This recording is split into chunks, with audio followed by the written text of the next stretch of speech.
Mainit na panahon, asahan kahit may bagyo.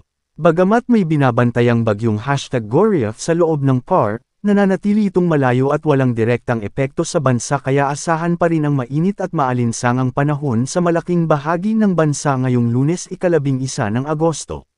Asahan naman ang mga pag-ulan dulot ng thunderstorms lalo na sa hapon at gabi kaya huwag kalimutang magbaon ng panangga sa init at ulan kung lalabas ng bahay.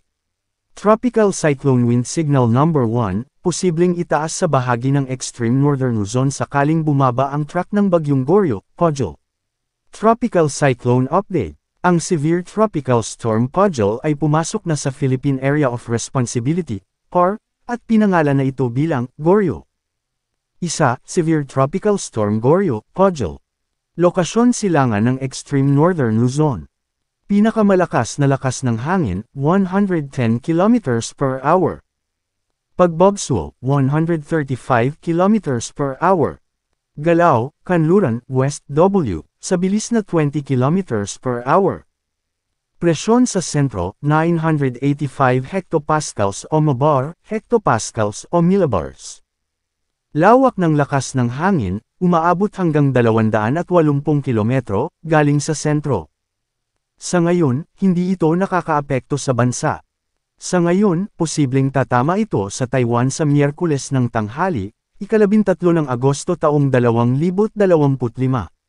Southwest Monsoon o Habagat.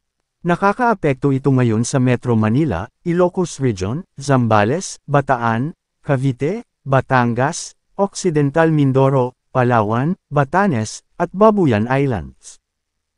Dahil dito, makakaranas ng bahagyang maulap hanggang maulap na kalangitan na may pulo-pulong pag-ulan o pagkidlat at pagkulog na posibleng magdulot ng mga pagbaha o pagguho ng lupa dahil sa severe thunderstorms sa Metro Manila, Ilocos Region, Zambales, Bataan, Cavite, Batangas, Occidental Mindoro, Palawan, Batanes, at Babuyan Islands.